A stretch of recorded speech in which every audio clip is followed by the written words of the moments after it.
ഇതെന്ത് കേട്ടോ ഒലിവറെ. ഓ എങ്ങനെയുണ്ട്? ഇപ്പൊ ചെറുതായിട്ട് ഉറക്കം വരുന്നുണ്ട്. Very good. ഇതാണ് സോറി. ഇതൊരു 4-5 ദിവസം തുടർച്ചയായിട്ട് ചെയ്താൽ മതി. പിന്നെ സുഖമായി ഉറങ്ങും. പിന്നെ ഉണർത്തയില്ലായിരിക്കും. നീ ഇങ്ങോട്ട് വന്നേ. Bye sir. നടക്കണം. ഒലിവർ ഒരു മിനിറ്റ്. ഒരു പഴഞ്ചനായി പോയെന്ന് സ്വയം ഒരു തോന്നലുണ്ടല്ലേ? വരുന്നുണ്ട്. നീ വരുന്നുണ്ട്. അയ്യാൾ ചിലപ്പോൾ നമ്മൾ ഇവിടെ കരുതി ഉറക്കും. എനിക്ക് ഉറങ്ങാൻ എന്റെ വീടുണ്ട്. നല്ല സന്തോഷത്തോടു കൂടെ ഓടി വരുന്നൊരു കുട്ടി പെട്ടെന്നൊരു കുഴിയുണ്ട്, അവിടെ തന്നെ നിൽക്കുന്നു. അത് ചാടിക്കടന്നാൽ ഒരുപാട് ദൂരം അവന് മുമ്പോട്ട് പോവാം. പക്ഷെ എന്തോ കാരണം കൊണ്ട് അത് ചാടാതെ അവിടെ തന്നെ നിന്ന് വളർന്ന് ഒരു വീടൊക്കെ വെച്ച് ശിഷ്ടകാലം ജീവിച്ചാൽ എങ്ങനെയുണ്ടാവും? ആ കുട്ടിയാണ് ഒലിവർ ട്വിസ്റ്റ്.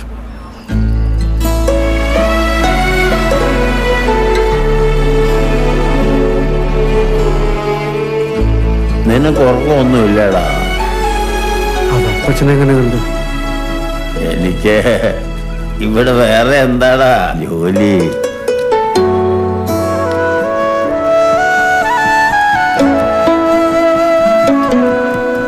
അന്നൊക്കെ ടൈപ്പ് റൈറ്റിംഗ് അറിയുന്ന ആളെന്ന് പറഞ്ഞാൽ ഇന്നത്തെ വലിയ കമ്പ്യൂട്ടർ എഞ്ചിനീയറെ പോലെയായിരുന്നു.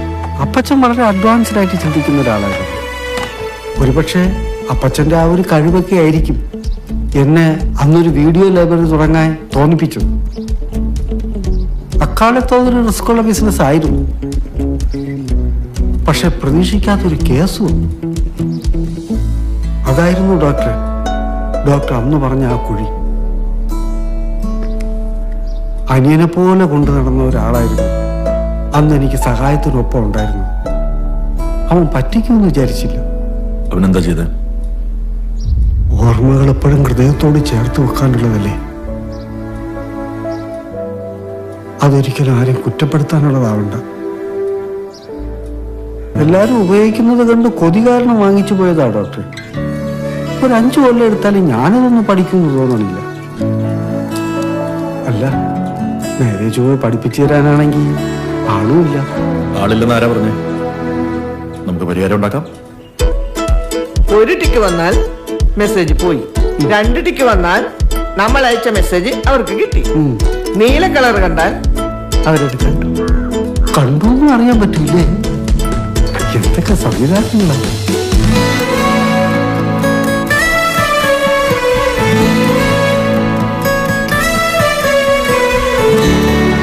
ഹായ് പപ്പ. അത് കഴിഞ്ഞ എന്താ ഒരു ഉണ്ടാ? അതുണ്ടെന്നല്ല,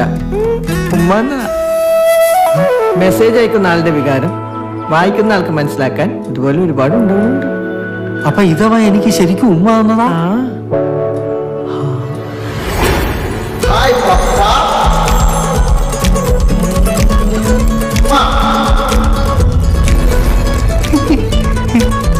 ശരിയാ, അവനിത് അയച്ചപ്പോഴുള്ള വികാരം എനിക്കിപ്പോ ശരിക്കും മനസ്സിൽ കിട്ടി.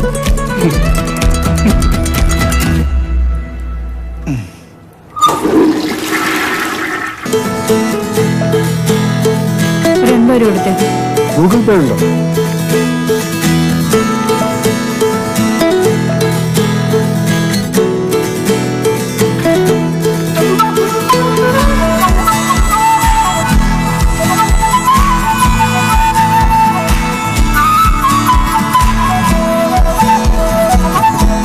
അതെന്റെ സൈക്കിളല്ലേ? അതെ, ഇനി അവന്റെ സൈക്കിൾ. എന്തിനാ അവൻ കൊടുത്ത്? നീ ഉപയോഗിക്കുന്നില്ലല്ലോ, അതുകൊണ്ട് ഞാൻ ഓയിൽ എക്സിലിട്ട് വിറ്റു.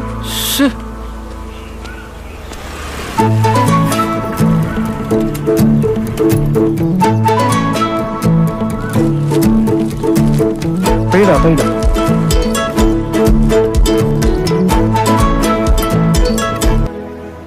എത്ര നേരിട്ട് കിടന്ന് വിളിക്കുന്ന? കഴിക്കണത് വേഗം ഒന്നുമില്ല, കഴിക്കേ. എനിക്ക് വേറെ പണിയുണ്ട്. എടാ, അമ്മ ഭക്ഷണം കഴിക്കാൻ വിളിക്കുന്നു, വേഗം താഴേക്ക് വാ. ഹായ് മോളെ, ഇത് പപ്പയാ. എന്തുണ്ട് വിശേഷം? ഭക്ഷണമൊക്കെ കഴിച്ചോ? ജോസഫ് എന്തു പറയുന്നു? ഹായ് മോനെ, അലക്കാൻ തുണി വല്ലതും ഉണ്ടോ? വേഗം കൊണ്ടുവരൂ, അമ്മ ഫ്രീയാണ്. നീ കംപ്ലീറ്റ് ആയിട്ട് ഇവിടെ വലയിലായല്ലേ? എടാ, നീ വിചാരിക്കും പോലെ അല്ല അദ്ദേഹം. ഞാനൊന്ന് പൂരിപ്പിച്ച ഇങ്ങനെ ടിക്കിട്ട പേപ്പറില്ലേ അത് കണ്ടിട്ട് എന്റെ പല പ്രോബ്ലങ്ങൾ അങ്ങനെ ഇങ്ങോട്ട് ചോദിക്കുക. വല്ല ജാതസേവയായിരിക്കും. ഡാഗിനി പോലത്തെ ഒരു തള്ളയില്ലേ അവിടെ. പിന്നെ ഒരു ലുട്ടാപ്പിയുടെ ഉറവാടുണ്ടായിരുന്നു. നീ അവിടെ കൂടിയപ്പോ അതുമായി. പിന്നെ ആ ഡോക്ടർ എന്നാ പിന്നെ ഞാനങ്ങോട്ട്. ഒരു മിനിറ്റ്, ഈ വാച്ച് ഗിഫ്റ്റ് കിട്ടിയതാണല്ലേ? അതെ, ആ മൂത്ത മോള് വന്നാ. റാഡോ, നൈസ് വാച്ച്. Thank you. ഇതിന്റെ മോഡൽ നമ്പർ ഏതാണെന്ന് പറയാമോ? റാഡോ എന്ന് എഴുതിയതിന്റെ തൊട്ട് താഴെ തന്നെ ഉണ്ട്. ഇതിലില്ലല്ലോ. ഇല്ല, പക്ഷെ ഉണ്ട് എന്ന് ഒരു നിമിഷം വിശ്വസിച്ചില്ലേ? ഈ വാച്ചിലെ ഡയൽസ് റോമൻ ലെറ്റേഴ്സ് ആണോ നമ്പേഴ്സ് ആണോ? നോക്കാതെ പറയണം. അല്ല, നമ്പേഴ്സ് അല്ലേ? Sure? ആ ഷുവറാ. എന്നാ ഇത് രണ്ടുമല്ല, ലൈൻസ് ആണ്.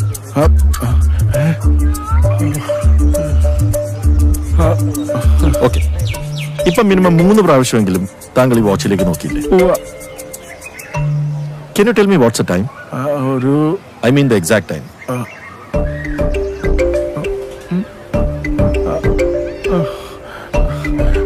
എനിക്കറിയില്ല സാർ. നിങ്ങൾ ഡെയിലി കെട്ടുന്ന ഈ വാച്ചിൽ പോലും നിങ്ങൾ കാണാത്ത എത്രയോ കാര്യങ്ങളുണ്ടെന്ന് മനസ്സിലായില്ലേ? Because you only see what you want to see. പക്ഷെ നിങ്ങൾ കാണാത്ത പലതും ഒരു സൈക്കോളജിസ്റ്റിന് കണ്ടെത്തി നിങ്ങളെ ഹെൽപ്പ് ചെയ്യാൻ പറ്റും. അല്ലാതെ ഇത് ചാത്തൻ സേവയൊന്നുമല്ല. മനസ്സിലായോ?